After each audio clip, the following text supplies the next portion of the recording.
So this is just a reminder that we have an upcoming visit to Servotest. This is on Thursday, the 11th of June. Servotest are a corporate member of SECED, and they undertake a range of seismic and structural dynamic testing.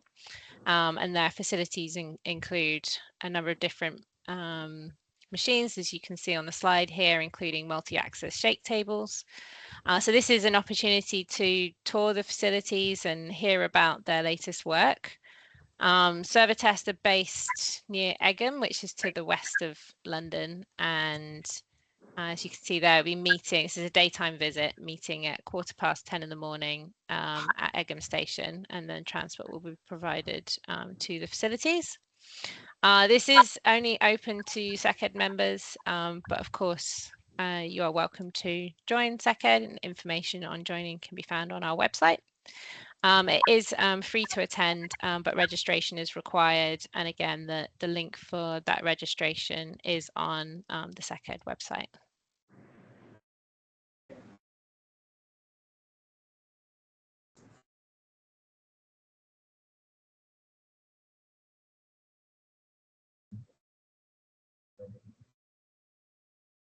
Okay, I think well,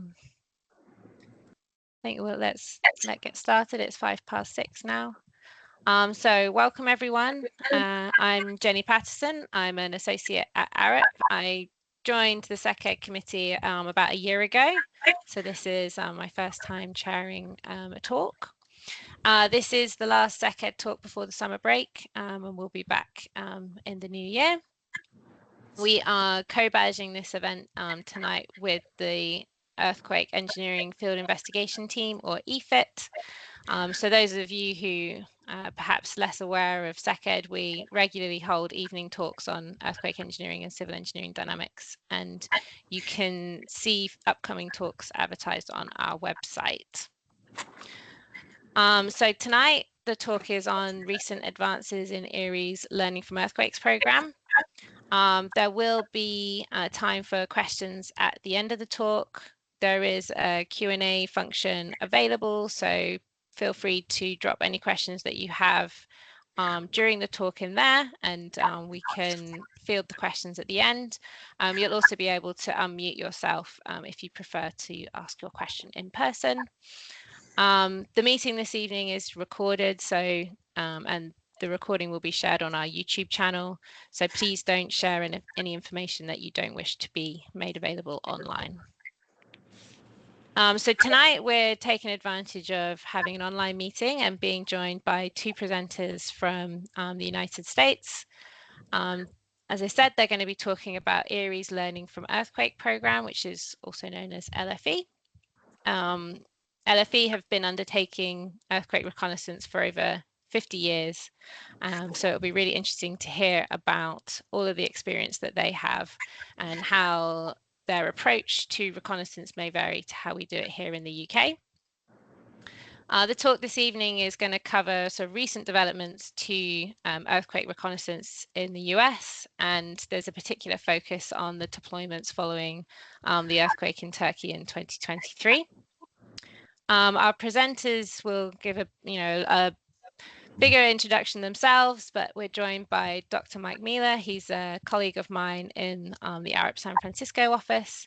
He served as co-chair of LFE from 2021 to 2025, and also joined by Dr. Robb, who is a professor in the Civil and Environmental Engineering Department at California Polytechnic State University, and he took over as co-chair of LFE this year, alongside Aisha Hotatshu, who unfortunately can't join us this evening. So without further ado, I'll hand over to Mike and Rob to give a further introduction themselves. Thank you. Great. Thanks, Jenny, for the introduction. We're very excited to be here and for the opportunity to present some of the work that we've been doing as part of EERI's Learning from Earthquakes program. As Jenny mentioned, my name is Mike Mieler. I've been at Arup for almost 10 years now in our San Francisco office. I do a lot of work on risk analysis, multi-hazards. My background is actually earthquakes, though, so that's kind of my first love, but I've been working across a wide range of natural and man-made hazards for clients that have large portfolios of assets, buildings, and infrastructure. And I was co-chair of LFE from 2021 to 2025 with Professor Eduardo Miranda at Stanford. We termed out in 2025 and passed the torch to Robb and Aisha, and I'll pass to Robb to introduce himself. Thanks, Mike, and thanks, Jenny, for having us. I am a professor at Cal Poly. I've been here for 20 years. I do geotechnical, earthquake, and risk engineering, and I've been doing reconnaissance efforts for about 25 years now. I've done 10 different reconnaissance efforts, and that's under the auspices of either GEAR or EERI, and we'll be talking about both of those. And my focus is usually on liquefaction hazards, fault rupture hazards, seismic-induced landslides, and other types of ground failures. Okay. Great, thanks, Robb. So for today's talk, we'll start with a quick introduction to EERI, which is the Earthquake Engineering Research Institute, and in particular, the Learning from Earthquakes program, LFE, for those that aren't aware. We will then talk a little bit about some of the reconnaissance priorities that we've identified in the US, and that was through a workshop that EERI facilitated back in 2022. The bulk of our presentation will focus on lessons learned from our response to the Marash earthquake sequence in 2023 in Turkey. We'll start with an overview of our response and activities that we supported since that earthquake, and then get into a little bit of the details of some of the preliminary deployments that we supported, as well as some of the follow-up work we've been doing since the earthquake.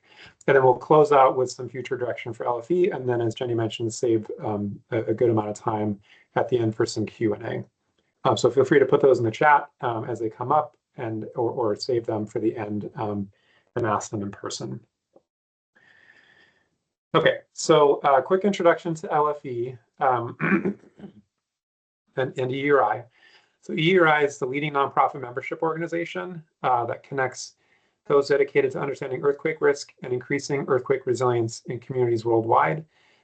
It's the executive director is currently Heidi Tremaine, and the picture here is a snapshot of some of our membership. I believe this was a Hayward Fault tour in the San Francisco Bay Area from a few years back, where we stopped at points of interest up and down the East Bay, looking at kind of fault displacement and fault creep along the Hayward Fault. So yeah, we've got, I think, a membership of a couple thousand members across not just the US, but globally.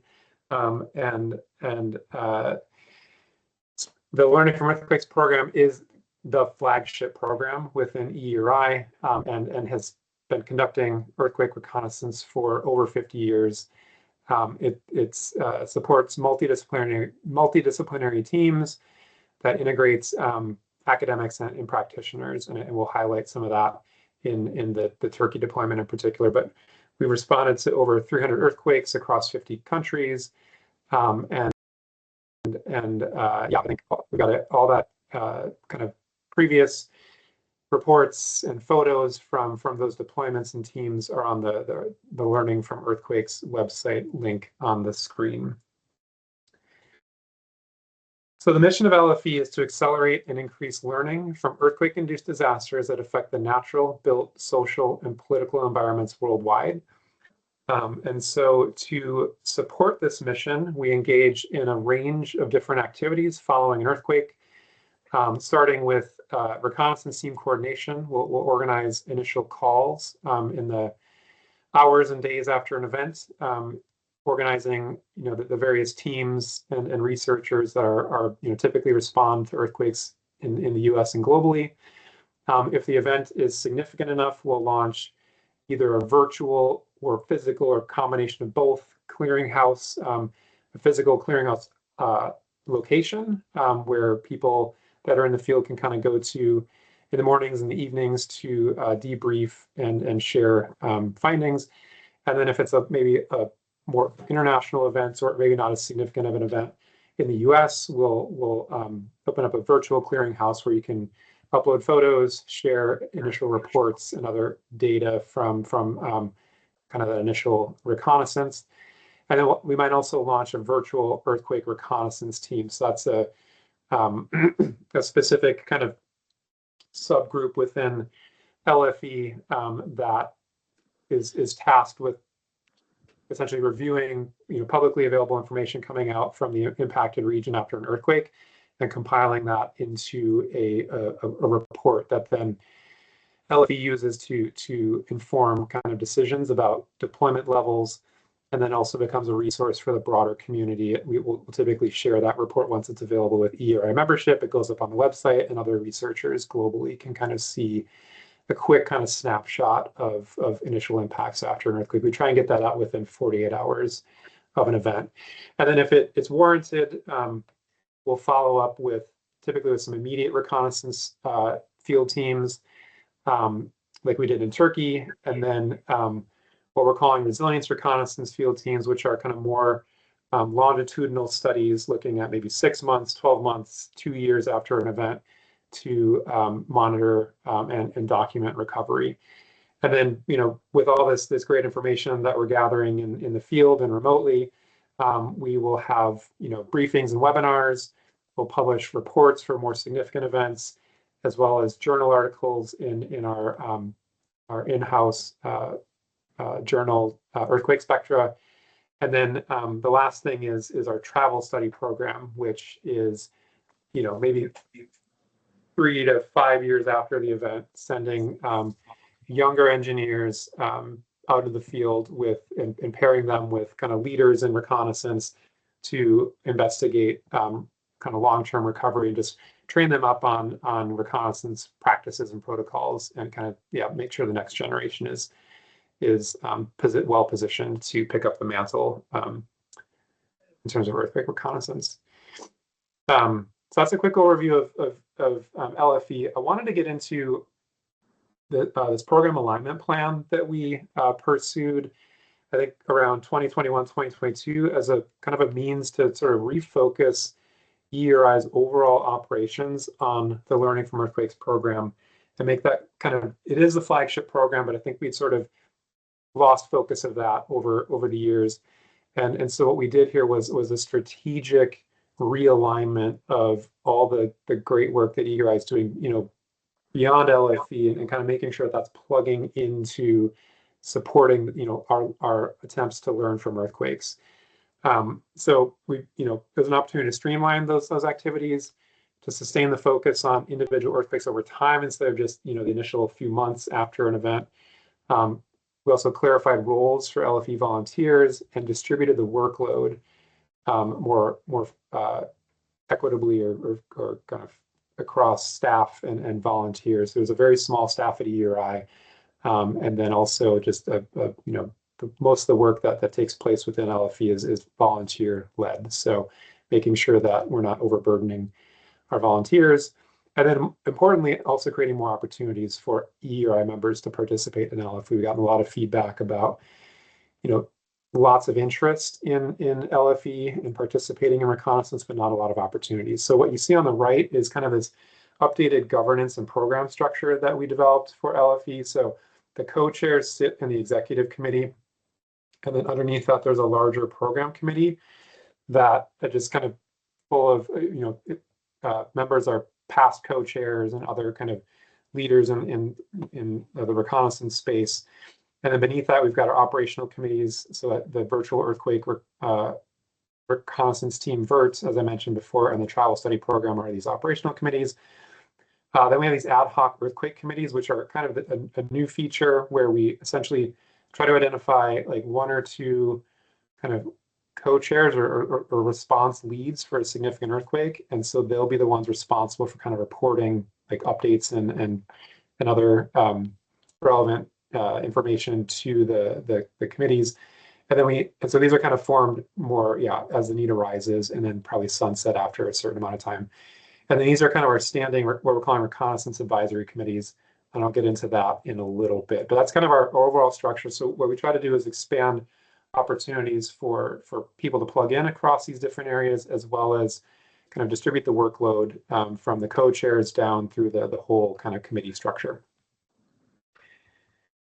And so reconnaissance advisory committees focus on specific topics that are of interest, within EERI membership, and also kind of the volunteers that are raising their hands to lead these efforts. We have kind of our long-standing committees on public health and business resilience. And then these other ones are relatively new, actually kind of maybe just forming as of this year. So, looking for members, if anyone's interested in lifelines, tsunami, risk and insurance. And these two are kind of existing committees. So we have the World Housing Encyclopedia, which just looks at kind of housing construction and inventories across countries globally. And so there's a lot of great work that was being done there already. And this is kind of formalizing the connection with LFE through a housing advisory committee. And similarly around schools, we had a seismic safety or school earthquake safety initiative, SESI, and this is a kind of a formal connection to that program. And there's a few more under development, but these are kind of the opportunities for our SMEs, subject matter experts, to plug into the areas of interest within reconnaissance topics, and either co-chair or to serve on the committee and then help respond in an actual event.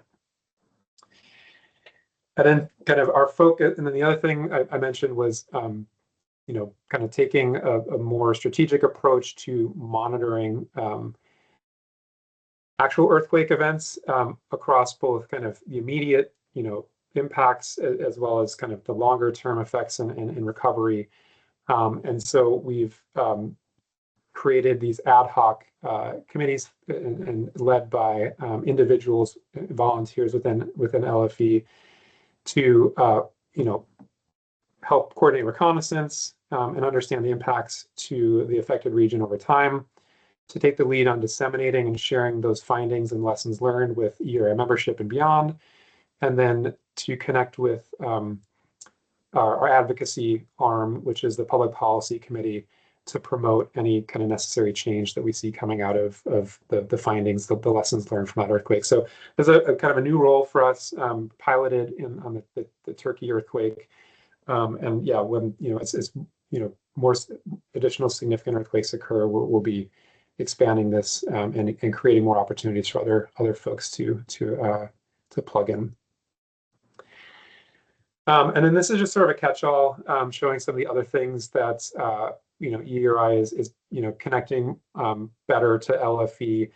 As I mentioned, the public policy and advocacy group, so aligning policy statements for consistency and use across earthquake responses, maybe even issuing some policy statements in the immediate aftermath of an earthquake if we're seeing particular damage patterns that might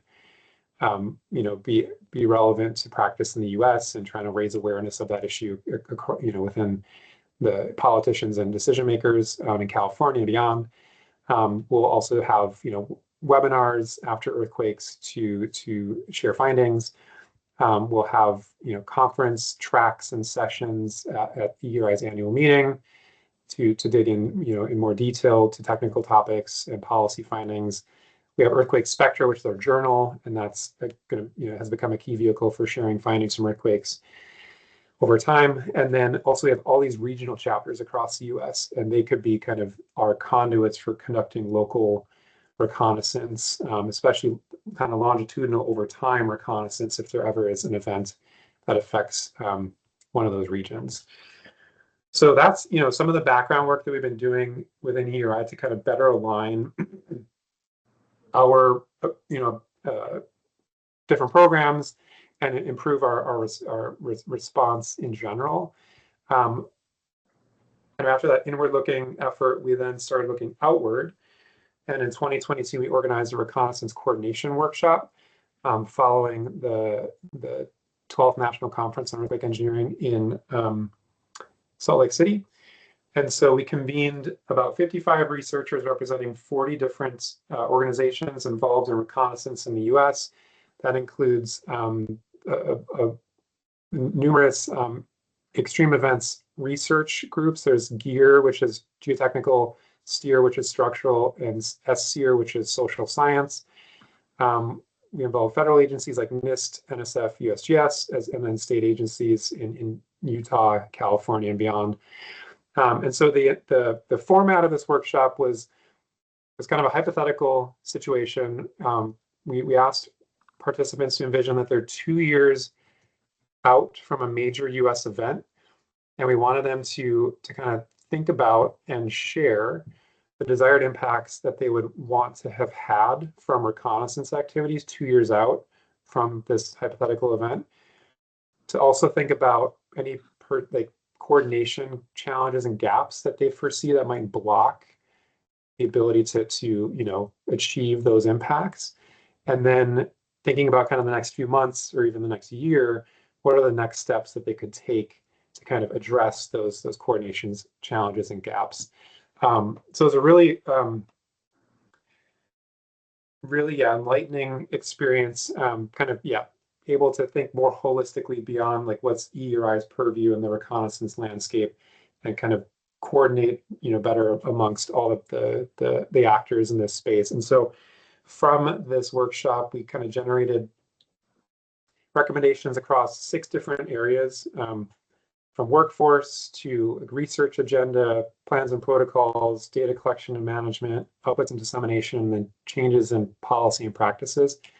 I'm not going to go through all this right now. I'm just going to focus on, I think, 3 of them that I think are kind of most relevant to EERI and the talk that will be kind of in the topics we'll be getting in later today. So the first is workforce.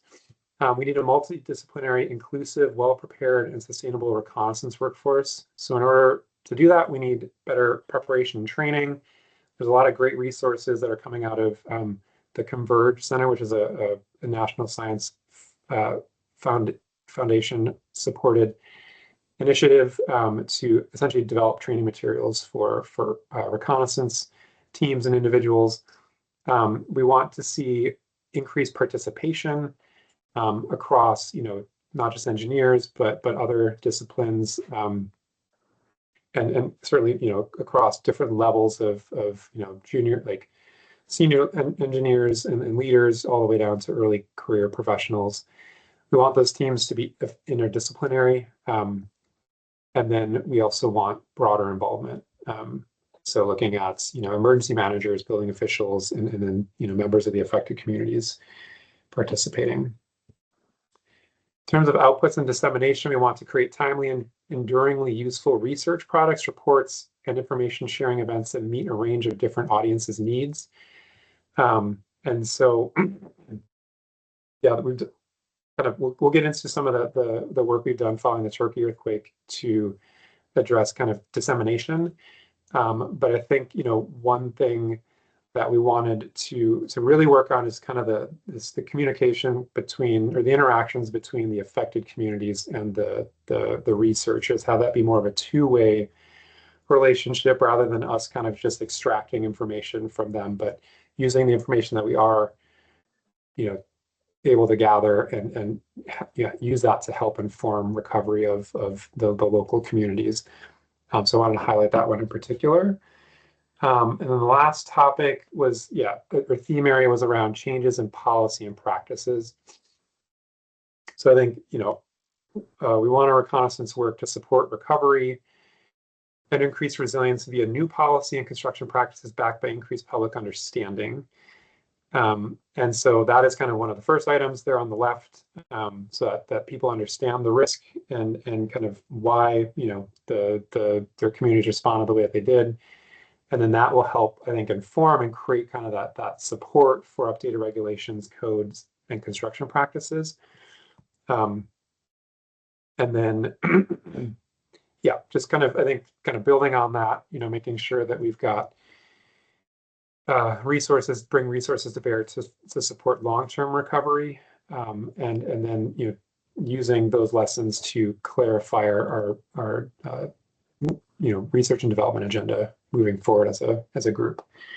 So that was, kind of at a high level, what we discussed in that workshop in terms of kind of priorities and direction for our the broader reconnaissance.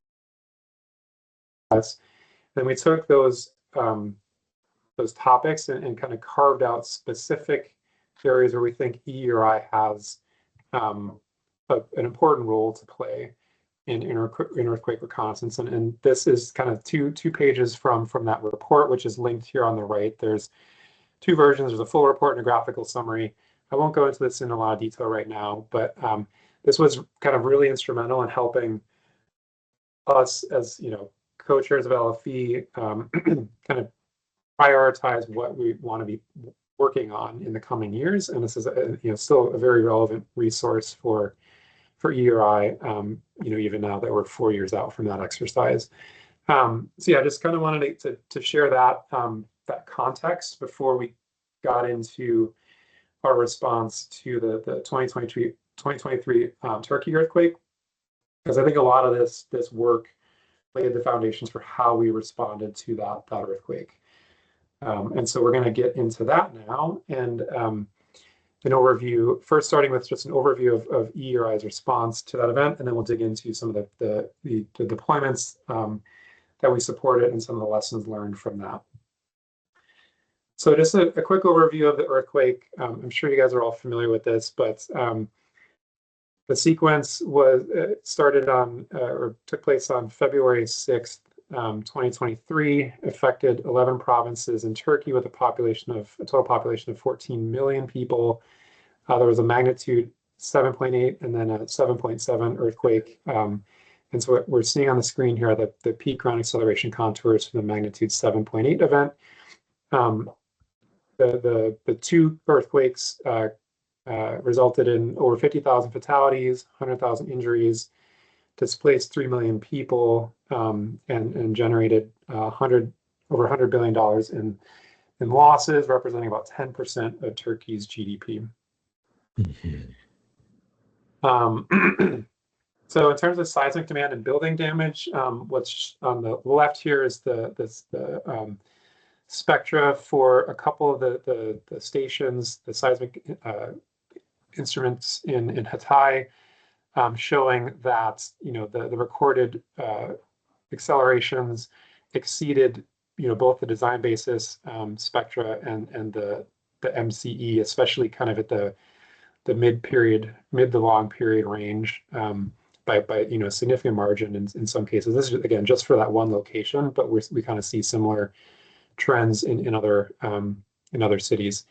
And so as a result of this extremely intense shaking, over 20,000 buildings collapsed, 40,000 requiring urgent demolition, 200,000 severely damaged, and 40,000 moderately damaged. I think if you add all this up, it's about 13% of the building stock in those affected regions. So a very large number of damaged buildings as a result of this event. So in terms of EERI's response, LFE's response, I just wanted to, this slide will kind of show at a high level kind of how that progressed over time, beginning with reconnaissance coordination in the hours after the event. We once we kind of read initial headlines, we knew this was going to be a very significant event and represent a kind of potentially once in a generation learning opportunity for the profession. So we were very active from the beginning, organizing reconnaissance calls for U.S.-based researchers, but also beyond that. I think I believe EFIT participated in our initial coordination calls. So yeah, get a number of teams responding that we helped coordinate, and then we were also involved in some of the federal earthquake investigations that were planned through NEHRP. And then we pretty quickly activated the virtual earthquake clearinghouse, just recognizing the scale and impact of the event, and also activated our virtual earthquake reconnaissance team. And then we deployed a couple teams in the first few months. The first one was the GEAR EERI Advanced team, which Rob will talk about in a little bit, actually after this slide, that kind of helped gain that kind of situational awareness and identify the topics that we wanted to kind of dig into in more detail. And then maybe a couple weeks later, EERI sent 3 additional topic-focused teams, one looking at buildings, one looking at hospitals, and one looking at lifelines. So I was on the buildings team, so I'll share a little bit of the work that we did there. And then following that kind of initial deployment, we issued a virtual report jointly with STEER. So that was based on the virtual reconnaissance that we had done in the first few days. We held a briefing webinar. We had a special session at our annual meeting that year. We issued the joint kind of full gear EERI reports 3 months after the event, and then followed up with a webinar series, and then had a kind of additional kind of programming around the conference in 2024, and then a Spectra special collection, which I think features over 30 papers on various aspects of the Turkey earthquake. So that took place kind of within the 6 to 12 months of the initial teams, and then we have since followed up with a business resilience study focusing on women-owned businesses and the kind of struggles that they faced in the aftermath of the earthquake. We sent another follow-up team into the field in collaboration with SCEER to look at recovery about 20 months after the event, and I was part of that team. And then we're considering organizing a travel study trip to Turkey in an upcoming year. So yeah, a wide range of activities supported. A lot of it, again, aligns with kind of the priorities we identified in the workshop back in 2022, as well as the program alignment document. And so now we'll shift gears a little bit and dig into some of the specific deployments and lessons learned from our teams in the field. So Robb, I'll pass it to you. So this event or series of events is kind of a watershed moment. In the reconnaissance efforts, we've been moving more and more towards collaborating with in-country agencies. And this one, it was about 50-50 partnering with colleagues in Turkey and agencies in Turkey. And we were invited by a number of ministries and other government agencies to help put our arms around the problem. And then this was, we had a very formal collaboration between EERI and GEAR and ended up producing a joint initial report. And those of you that have worked on reducing data, that these initial reports really provide a solid basis for all the work that happens afterwards. And so we have a goal of getting out in a very timely manner, but making it as comprehensive as possible, because it ends up being a document that stands for a long time. Okay, next slide. You can click it. There we go. So I was part of the advanced team, which is the upper left, and actually had a colleague that is in country, and he had deployed some of his graduate students ahead of our visit. So we were all part of a bigger advanced team from the GEAR side. And then we deployed subsequent teams to get more and more granular on the data. And then there was collaborations with other teams. And so this usually progresses in a staged manner. The avenue that GEAR takes is we like to have people in country for 10 days, and then we do a quick handoff and have the next team in for 10 days. And EERI follows a very similar pattern. And now I'm representing both agencies. At the time, I was just representing GEAR, but now I'm representing EERI as well. And we're trying to merge our reconnaissance efforts to streamline things. Okay, next slide.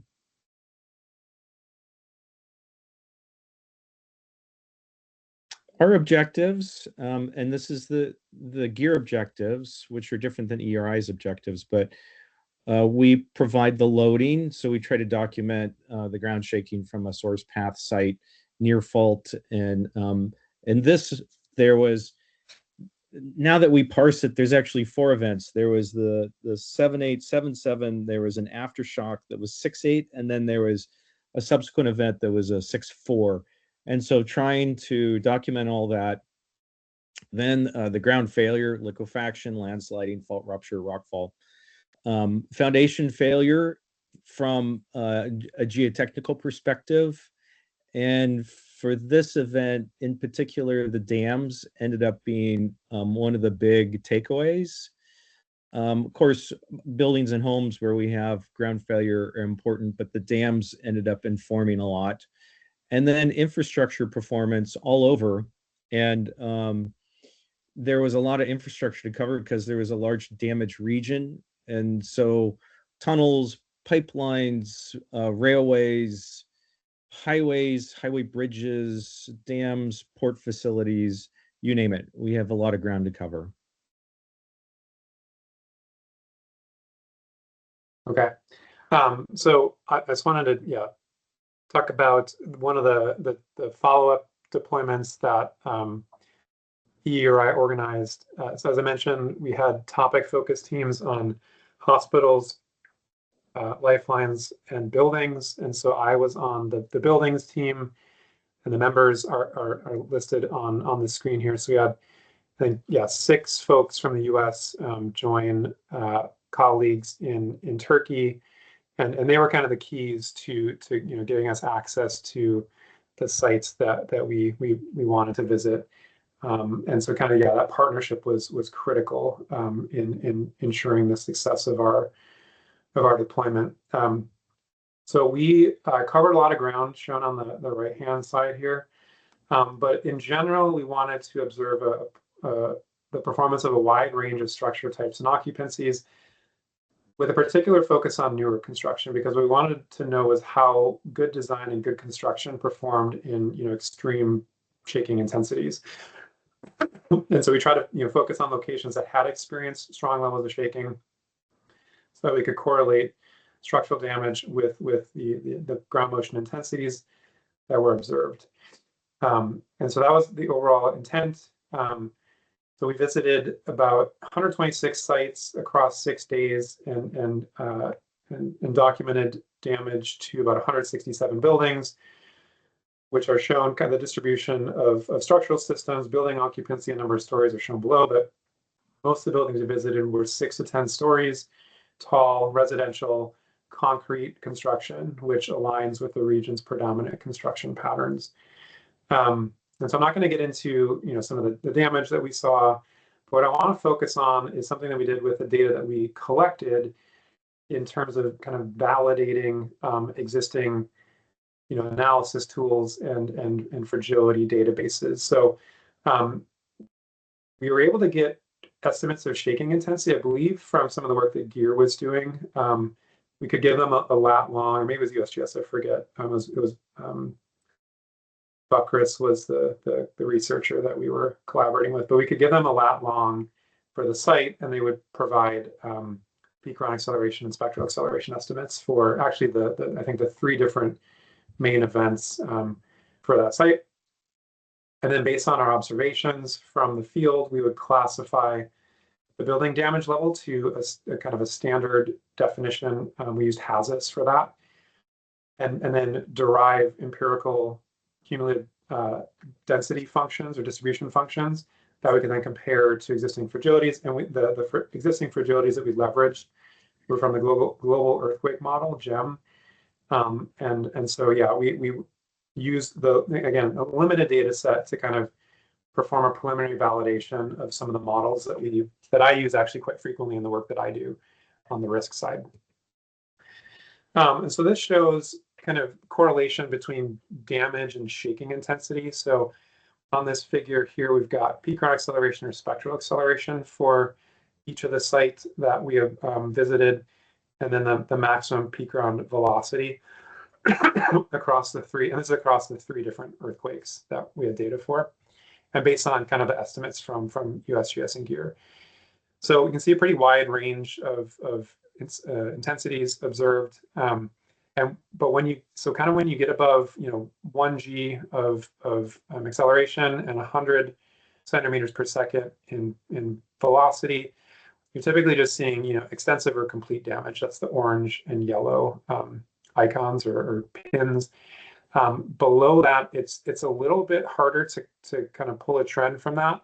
And the reason is due to variability in performance of individual buildings driven primarily by the quality of the construction and maybe also the age of the building. We found a lot of kind of defects in construction while we were out in the field. And I think that, this explains kind of what's happening down here, where you can see, buildings that were completely damaged, even though they don't see a whole lot of acceleration or velocity. So that was kind of an interesting initial observation there. And then we took that data and further kind of processed it to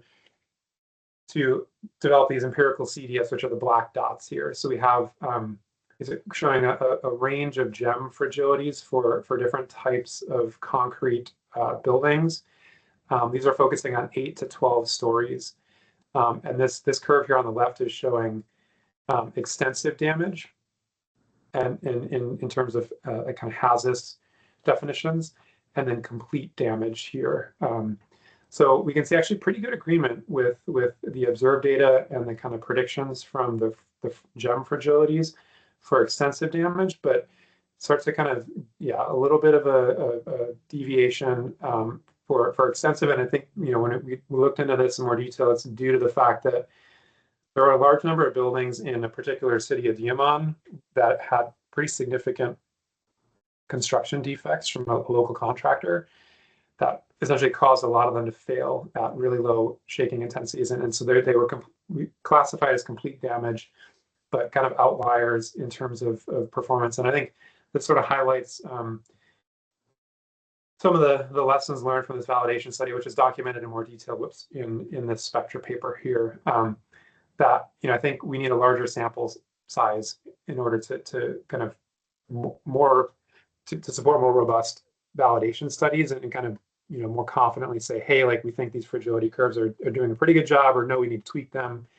So I think that's one of the kind of key lessons there and caveats. I think there's opportunities to gain access to a larger data set. We've been trying to because the government inspected all the buildings in I think the first couple of days of the event, but we haven't been able to get access to that kind of full data set. If we could do that, that would be, I think, a very large data set to work with, and it could be helpful in kind of progressing this. The other challenge was around kind of the combined structural systems that we saw in the field. They weren't really shear wall systems. They weren't really RC frame systems. They're kind of hybrid of both, and then adding in on reinforced masonry infill walls. So that's why we didn't really pick a single fragility curve to validate here. We picked a suite of them because we weren't confident in kind of assigning a single structural system to the buildings we observed. And then I think importantly, the fragility curves that GEM produces, I don't believe they consider cumulative damage arising from multiple earthquake events. And so what we saw and how we assigned the building damage was based on its experience in all 3 of those earthquakes. So it's a little bit of a limitation there in that, it's not an apples to apples comparison necessarily in the fragility curves here.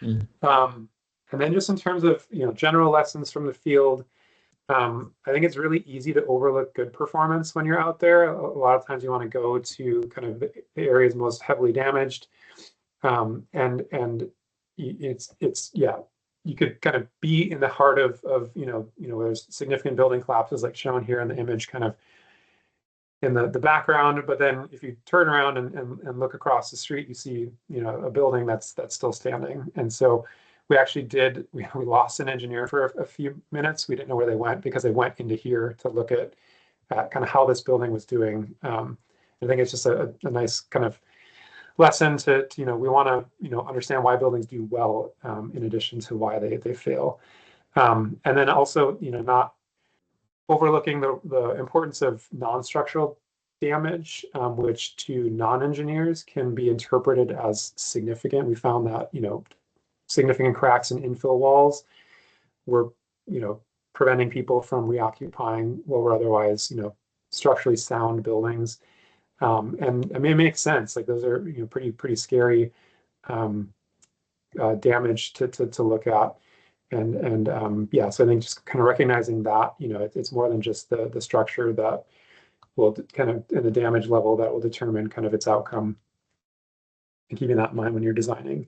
And then just more personally, I found using like an app like Fulcrum on my phone to gather data in the field. That helps streamline kind of data collection and sharing in general. So I've been encouraging everyone that's been going out through LFE to use similar tools. Okay, so that was kind of our preliminary deployments and some of the work that's come from that. Just wanted to quickly go through some of the follow-up work we've been doing since then, and I think we're still good on time here. So in October 2024, I led a joint team in collaboration with SSEER, so that's the Social Science Extreme Events Research Group. And so we had a mix of engineers and social scientists on our team, and we went out to visit Turkey 20 months after the earthquakes to revisit sites from previous deployments to see what had happened to those buildings that were damaged. And then on the kind of social science side, they wanted to re-interview key members of government, business, and community organizations that they had interviewed within the first few months. And so our team is pictured on the right. And again, it was about half and half, like half US-based researchers visiting, and then half colleagues based in Turkey that, again, were kind of critical in getting us access to key members of government agencies and then the sites that we wanted to see. So I just wanted to focus in particular on some of the work we did on understanding the pathways for building recovery that were emerging in the months after the event. And so what I'll walk through is this flow chart here, but it all begins with this post-earthquake damage assessment, which again took place typically within the first couple of days of the event and was organized by the national government. And so based on the assessment outcome or kind of damage classification from that assessment, it sent that building on kind of 3 different paths. So the first one was, if there was low or no damage observed in that inspection, there was no action required. Maybe there's some cosmetic repairs that the building owners needed to do, but essentially they were kind of left to their own devices to make those repairs and recover their building as they see fit. The next kind of pathway is for moderate damaged buildings. And so here there's 2 different options. There's a repair or retrofit, or there's demolish and rebuild. And so repair or retrofit ended up being pretty challenging because the requirements, it was required that that the repair or retrofit be completed within a year.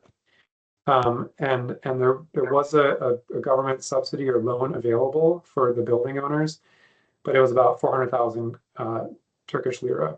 So not a significant amount of funding, I believe, for that. So we didn't really observe a lot of buildings undergoing repair or retrofit. It was pretty. I think maybe just a handful of examples in the field. But then I think more commonly was this other pathway to demolish and rebuild. And here there were, again, two options. You could either the owner could lead the rebuilding and they would get a grant and a loan from the government, or they could have the government rebuild. And I think in this case, they wouldn't. Understanding is, and again, this might have changed, and this was based on the information that we were able to obtain during our visit. We believe our understanding is that they were kind of fully repaid. They didn't have to. They didn't have any out of pocket expenses for a government-led rebuild, but they were sort of at the mercy of the decision around where, like, the location. So it could have been rebuilt in situ in the same location, or it could have been a satellite location. So there's kind of, they were sort of taking a chance there, and at the mercy of that, whatever the government decided for that outcome. And then I think, the most kind of at the opposite end of the spectrum, severe damage or collapse. The only option there is to demo and rebuild. And again, that could be owner-led or government-led, similar kind of options in terms of financing and yeah, supports from the government there. So I think, yeah, that was a really interesting kind of process to kind of map out and then see in real life. And so, yeah, just a few more observations around what we did see in terms of reconstruction, but a lot of the poor design and construction quality that was observed in the damaged buildings was being addressed by charging the two like national organizations, TOKI and MEUCC, with the procurements and management of reconstruction projects. So there was a lot more, I think, government oversight on what was being rebuilt. In addition, they leveraged seismic force resisting systems for reconstruction that were consistent with those that generally perform well during the 2023 earthquake. And then we saw a lot of tunnel form construction, which was kind of the system of choice in a lot of government developed housing before the earthquake, and those generally did quite well in the earthquake sequence. And so we saw a lot of tunnel form going up in the new sites that were being constructed 20 months later. We did, I think, document some changes to the 2018 edition of the seismic design regulations. Or sorry, no. We are aware of some changes being discussed during our visits, some changes being discussed to the 2018 seismic design regulations, including a potential reduction in design drift limits, but these had not been implemented yet in any of the construction projects that we visited. I guess, yeah, it's a balance between rebuilding quickly and updating the building codes. And I think that the priority was getting people back in their homes, and knowing that the tunnel form construction did pretty well. I think they just kind of went down that path, but I think they are considering some changes to their regulations. We just weren't seeing that in the construction that was taking place at the time. And then what we were tracking again was recovery of residential buildings, not commercial or industrial. And we, I guess, just in terms of who was kind of benefiting from recovery or kind of seeing the most support from the government, it tended to be property owners and renters who lost their houses because of damage, were I think not receiving quite as much financial assistance from the government to find new housing. And then lastly, just wanted to reflect a little bit on some of the efforts taking place in the U.S. around functional recovery. So for those who don't know, functional recovery is a post-earthquake recovery state in which a structure is maintained or restored to safely and adequately support the basic intended function associated with its pre-earthquake use. And this is in contrast to a traditional code approach, which focuses on life safety in a major earthquake event. And so the U.S. is currently developing new seismic design requirements that support functional recovery as part of its recommendations to the 2026 EERI provisions. And so we kind of went back to Turkey to understand, the implications of damage to buildings and how that affects, the timeline for reoccupancy. And essentially what we found was that in order to, support, quicker recovery of buildings, you really need to minimize damage to safety critical structural elements.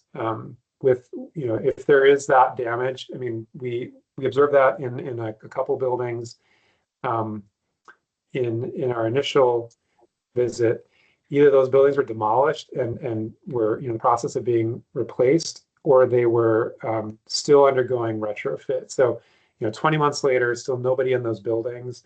So if we're talking about like actually reoccupying buildings within a couple months of an event, you really have to kind of limit that safety critical structural damage. So I think that was kind of one of the key lessons there, that I'm not super involved in the development of these standards, but there was a few on the team that were, and I think they've taken these lessons back to that effort. And so I think, yeah, I'll pass to Rob now to talk a little bit about the follow-up work that he's led through GEAR, and then I think we'll close out with some next steps. Yeah, so from the GEAR perspective, in order to turn the observations into something that's useful, we need subsurface geotechnical information. And so we had some follow-up with some rapid NSF funding, and we were focused on gathering the subsurface at some key ground failure sites associated with liquefaction. We needed the show velocity profiles at some key strong motion stations. And then we had a pilot study where we were doing some trenching and dating at the southern end of the Eastern Anatolian Fault, looking at the timing and the connection with the Dead Sea Fault, which would then, if the Coulomb stress shadow moves to the south, and we could see some type of loading on the Dead Sea Fault that would rupture through Syria and into Israel and other areas. And so we're looking at that with the follow-up work. And next slide. So from the GEAR perspective, the lessons learned, this event produced so many strong ground motions that are going to then be incorporated in the strong ground motion database that I mean, we had, like I said, 4 events, 2, the 7.8 and the 7.7, lots of near fault ground motions. There was directivity, peak intensities, all kinds of site classes. And so that's all going to go into the strong motion database that we can then use for forward analysis when we're doing some type of forecasting. One of the other interesting aspects is that the infrastructure performed very well compared to a lot of the residential construction that did not. And a lot of that has to do with the funding and the regulation, and a lot of the infrastructure, if we're talking about highways, bridges, received international funding, and the codes that were followed were international building codes, whereas a lot of the residential construction did not adhere to the same codes. There was widespread liquefaction and ground failure, widespread fault rupture of every type possible. And so lots and lots of observations and data from that. And then, as I had alluded to before, there was 17 dams out of a portfolio of 150 some dams. There was 17 dams that were damaged, and we have detailed information on those dams, and that's now informing dam portfolios around the world. So here in the U.S., the Army Corps and the Bureau of Rec have a 3-year FEMA grant where we're trying to turn that data into something that's useful for analyzing the existing dams for seismic stability and ground failure. And then the fact that we had this doublet, we had back-to-back major events, is something that we were aware of, but was not high in the probability scale. And now we've bumped that up in terms of scenarios that we have to design for. All this work, a lot of it came out in earthquake spectra, in journal papers. And now some of the lessons are getting built into the next round of code revisions. Okay, next slide, Mike. So looking at future directions, as Mike mentioned, he served his stint, and now Aisha and I have taken over in terms of co-directors for LFE. And some of the things that we're working on, one that we've implemented right away is a tighter integration of the virtual and the physical reconnaissance. And we did some organizational restructuring, and then VERT is now being run by some new individuals, and they're building it out. And so we want a tighter connection between when we mobilize virtually and then how that informs when we mobilize physically. We want to have a broader path to participation for all of our membership, starting at the student groups all the way up through the regional and then through the different advisory committees. And so we're working on ways that people can be more involved at a bunch of different levels. This acronym L4E is something that we're rolling out, and that's learning for earthquakes. And so what we're trying to do between major earthquakes is utilize other things that are going on to hone reconnaissance skills and keep our membership involved. And that could be local smaller events, that could be related hazards. So it could be wave loading, it could be ground subsidence, it could be hurricanes, it could be other types of events that give the same type of effect that we see and utilize the same skills. And so that's something that we started kicking around at the beginning of this year, and we're finding ways to roll that out. And then logistically, we're working on improving the outward-facing products that EERI and LFE present. LFE's been around for 50 years. The website's been up since the dawn of the internet, and there's lots of changes that have happened since then. And so we're trying to revitalize and reinvigorate the website, how people access information, and then our outreach on socials. And then there's been a lot of restructuring in the US lately because of how funding's been sloshing around.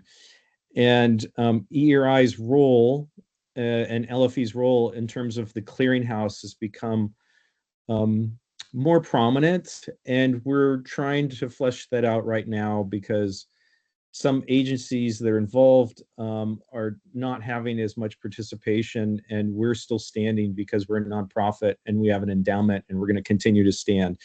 And so we're positioning ourselves to be, and we have been, but we're positioning ourselves to be more of the main steady clearinghouse, both virtually and physically, as we move forward with these type of events.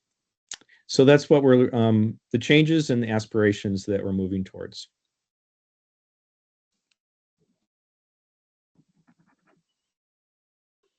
Now, let's open it up. Let's get some dialogue. Let's get some questions. Let's hear about your concerns and if we can inform that, or collaborations, or any of that. Jenny? Yeah, great. Thank you, Mike and Rob, for that talk. It was really interesting.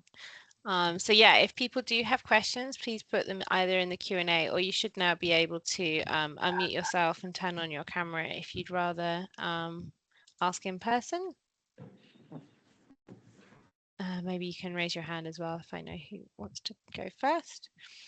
Whilst people are thinking about questions, one of the questions I had was one of the themes that came out of your workshop about things you want to focus on going forward was on public understanding and trying to engage more with the general public. And I think I would say that in the UK as well, that's something that is not a focus for reconnaissance missions. And I was just interested to understand what plans you have to improve that and what you think that might look like.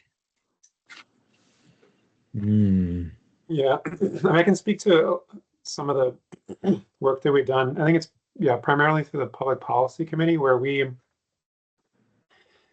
have, we'll schedule meetings with especially in California, with local Congress people, especially if there's a earthquake related measure up for votes. We'll be proactive and meet with them in person in Sacramento and just kind of hear any questions, concerns that they have, and help explain the issues to them. So I think that's like kind of like an initial first step, is like just making sure that the lawmakers, the decision makers, know what the issues are, what the ins and outs are, what the benefits are of particular legislation. And then we've tried to be strategic following, big events, not just in the US, but globally. And again, I think this is through our public policy committee, putting out an opinion piece in like a major newspaper that kind of plays off of the event that just has taken place and is people are looking at that event. We've got their attention. So putting something in the like the opinions page around like how we could take lessons learned from that earthquake and use that to improve practices, maybe pass some legislation. I think we've done that like 1 or 2 times strategically. But like I'd say there's a lot more work to be done in that space. We will typically also field questions from reporters after a big event. In big earthquakes somewhere, they'll ask for us to comment. So we'll get a chance to kind of educate the public through kind of the articles that come out there, but it's not maybe as direct as we could be. So I think there's definitely opportunity to make some progress there. But I don't know, Rob, if you had anything you guys have been kicking around on that front as current co-chairs. There are a few things. One is that the USGS kicks out their products right away, right? They've got the Did You Feel It, and they've got the pager and other products, which give you the geoscience information. And then there's a couple of players on the socials that will move towards the engineering. And what we want to position EERI moving forward is to be not necessarily the first, but to be the stop. If there's smaller events, that they would land on our website and we would have some type of statement that says, here's the USGS products defining what the loading is, and here's some of the observations or some initial assessments related to the engineering aspects. And we haven't fully realized that, but that's where we're headed, is an outward facing, you can land here and gather the earthquake engineering information about this event. And the USGS has the geoscience information about the event. Yeah, thank you. Really interesting. I know from my own experience, I attended a return mission to Nepal, and I think similarly to the points that you were making about partnering with local organizations, like really maximizes the value of these reconnaissance missions. And I think one of the things we found is that maybe that's like one way of engaging with public is through the local partners when we attend these places, right? Maybe they're sort of sometimes better placed to disseminate some of the findings locally anyway, following the event. Yeah, that's a tricky one. I know in Turkey, well, we were working very closely with the dam agency because they had some requests and they wanted assessments. And oftentimes it ends up being tricky because depending on what country and the way that the agencies operate, that data could be construed as sensitive. And in this situation, we were documenting damage in dams, but then they requested that we embargo a lot of the details until they had time to address it. And so there's that social political aspect that we have to be very cognizant of. In the US, we disseminate everything as broadly as possible in the engineering and science community, and not all societies function that way. I know that we had kind of the same response following the Tohoku earthquake in Japan, is that there was specific requests for data collection, and then there was specific requests about embargoing the data for some period of time, or not releasing certain aspects of the information that we collected. And so that makes it, that's just part of the world that we have to work in and be aware of when we're doing these reconnaissance efforts. Yeah, really interesting. Thank you. Banali's put a question in the Q&A. She said, thank you for your presentation. Having looked at the damage in the Turkey earthquake, can you elaborate what codal changes are likely to happen, and what is your opinion handling seismic gap that often catches us?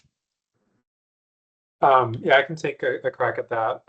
We did look at that as part of our follow-up deployment. I didn't go into a lot of detail about that in the presentation though, but we observed that some municipalities, so this was again 20 months after the event, some municipalities had already introduced additional amendments, updating their building codes.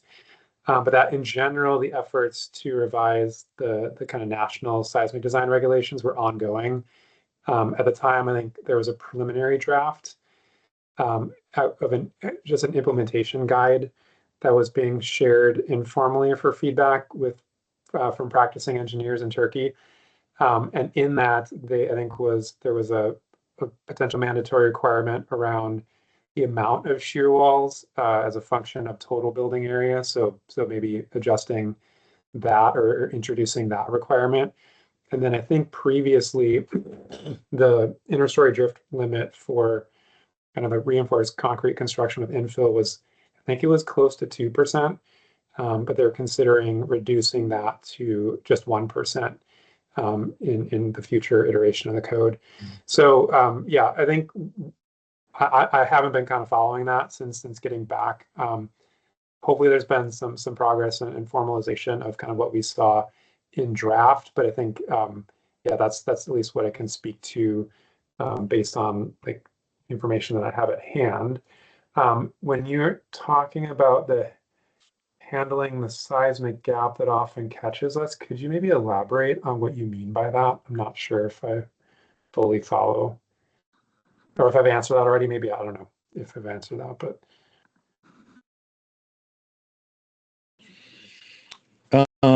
Well, while we wait for clarification, I got two items related to that. One is locally in Turkey, and one is bringing it back to the U.S. I was on a follow-up trip to this town of Gulbaşehir, which experienced a lot of ground failure and subsequent building failure. And a lot of it had to do with liquefiable soils and weak soils. And there was a direct correlation between the bearing pressure and the amount of ground failure and the amount of building damage. And when you had buildings greater than about 3 stories tall, the bearing pressure was such that the ground failure was exacerbated. And the city was undergoing a rezonation, a microzonation, and the federal government actually built a new town several kilometers away on rock, and they were giving away free apartments, but a lot of the people were resistant to moving for various reasons. And so there was some push to figure out what would be acceptable and what would not be acceptable. And I was working with my colleagues in Turkey, and we came up with some local guidelines which talked about how big the building could be and if there was ground improvement or not, and what would be allowable and what would not be allowable. And they adopted that. And so it gave the city of Gulbaşehir a path forward on if people could rehabilitate their existing homes, and if they needed to tear down, rebuild, what the guidelines for the rebuilding was, or if they had to move up the hill to the new apartments. So that was just on that local city province scale. And then bringing stuff back to the US. Right now, I'm on a code panel, and we're for the next round, we're building fault rupture into the codes where there's, you know, in California, we usually have what's a setback. If there's an active fault, you set back 50 feet on either side. That has its issues, but that's been the policy since the San Fernando earthquake. And the next round of the codes will have, given certain situations, you can build on the fault with this much displacement if you do various things. And Turkey informed a lot of that. We have lots of fault rupture and building performance data on the faults that we brought back and that are building into the next round of the codes for that people can construct on faults now. Yeah, really interesting. Thank you. I think I haven't had a follow-up from Banani, so we had a couple of questions in from Ian. He said, brilliant presentation, thank you, very clear. He's interested in the lifeline aspects. You mentioned the need for critical structures like hospitals to survive. However, when a whole region is devastated, isn't it the resupply of water, power and food that's needed? What's your view of how the government, in this case in Turkey, is set up to support such a need? Mm. I mean, yes, lifelines are critical. That's why we call them lifelines. From the Turkey events, the lifelines did pretty well. There was one gas pipeline that ruptured and exploded, and it was replaced within, I think it was within a week and a half. They got that pipeline shut down, trenched, and reattached. The grid suffered only minor damage and was back up going. I don't know the specifics on that, but it was back up within a couple days. So the power grid was functioning well. Water supplies were as a function of the dams and the viability of the dams. And that was kind of hopscotch, depending on where you were, how much damage the dam experienced, and if they needed to draw down because of the damage. But they were at the tail end of a drought, and so a lot of them were already doing water conservation. Telecom seemed to have functioned quite well within a few days of the event. Again, that's pretty loose, but their cell network, which almost everyone uses there, they hopscotch a lot of the landline issues, and their cell phone network was functioning in a very robust manner. So a lot of the lifelines, like a lot of the other infrastructure, did remarkably well in this event, and we documented a lot of that in our joint EERI gear report. Mike, did you have anything to add to that? I mean, yeah, I was trying to think back on, when we were there 20 months after. I mean, we were focusing on buildings primarily, but I mean, utilities did come up, and I think the biggest issue facing the local governments was reconstructing all the underground pipes. So they were, yeah, I forget if it was like they were having. I mean, it's just a significant effort to kind of fix all that, and I'm not sure if they were getting much support from the central government for kind of those local distribution level pipes. I think that they would probably, if it's a major transmission line that's within a district, there would be additional kind of resources available either at the district level or at the national level. But I do recall hearing several of the mayors and other kind of city staff, I think, talking also about the water network still kind of being a mess 20 months later. So yeah, I was trying to pull up kind of some of the figures in the report, but maybe I'll save that for a follow-up. Yeah, I mean, that balance that you've just described, the extremes, is very interesting. I mean, and so quickly getting some of the stuff back together, that's phenomenal. That's wonderful news. I didn't realise they could recover that quickly on quite a regional level of damage. So, yeah, thank you. Ian, did you want to also ask your question about the dams? Sorry, yeah. Yeah, on the dams, was there a characteristic about the dams? There was obviously a lot of flows of soil, and I wondered if they were sort of earth-filled, rock-filled dams, or whether they were concrete gravity ones, or maybe arch ones on competent rock. Any feedback on that? Yeah, all the dams that experienced damage were some type of earth fill, rock fill. There's no difference between the ages and the construction types and the materials used, unfortunately. It's only a function of the peak ground velocity. There's no other predictor variables that give you anything. And like we've done in the US, like we do other places, the dams that were built in the 70s, in the 80s, in the 90s often were built on liquefiable material because it wasn't completely excavated. And then sometimes the dams themselves are built out of liquefiable material, and the US is notorious for that. Half of our dam infrastructure is built on liquefiable material, has liquefiable material in it, and or is sitting on a fault.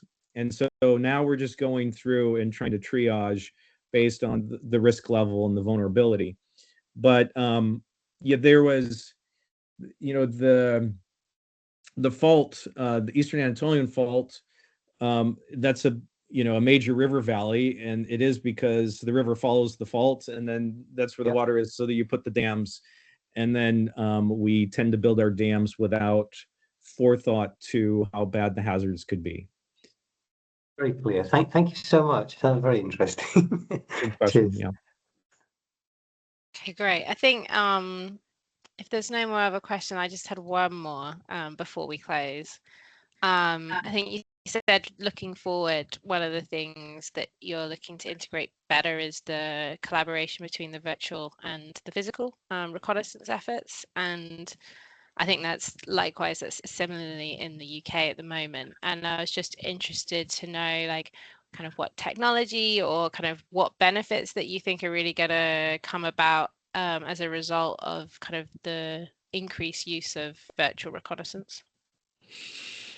Yeah, I mean, I know from this event, the virtual reconnaissance was hugely instrumental in providing us guidance on where to go. And as we get more and more tools, particularly satellite tools up there, and we can compare the predicted damage to optical image correlation or LiDAR or other synthetic aperture radar tools, it gives us a focus. And so there, like geographic focus, like hit this, something's going on. And every year we're doing a better job of ground truthing that and weeding out some of the noise from the signal. And every year we're going to have better tools that are thrown up in space. And it's just trying to stay ahead of that and then be able to utilize that in a virtual, timely manner so that we can inform it. But comparing, what we had 15 years ago to what we have now, we go into the field with often much clearer ideas on where we need to be and what we need to be looking for. And the virtual is what is enabling that. Now, that means that for the VERT team, that they have a very tall order because they're trying to manage all of this information, all of these tools in crunch time. And so logistically, what we've done is we've taken VERT and we've moved them into the executive committees so that when we are talking about mobilizing, everybody's on the same call, or actually the same WhatsApp messaging team. And then we're going to try to just focus on the low-hanging fruit in terms of the technology that we're using, stuff that's easily automated and provides us with clear guidance. And then as new things come along, we'll try to adopt those into the workflow. So it's always a moving target. But yeah, we've got some new young, very energetic people in VERT, and we're trying out new things at a low level right now, and it's always going to be the latest tools that are going to provide us with the most information. It's kind of vague, but it's a moving target. Okay, great. Mike, did you have anything to add, or should we close it there? No, I think we can close it there. Brilliant. Thank you both for your time today. And yeah, this will be going online on YouTube for people who weren't able to join tonight. So thank you very much. And we appreciate the great questions from the audience and from you, Jenny. Yeah, thank you very guys. much. Brilliant meeting. It was lovely. Thank you very much indeed for your generosity. Thank Good. you. Ciao. Bye, everyone. Thank you.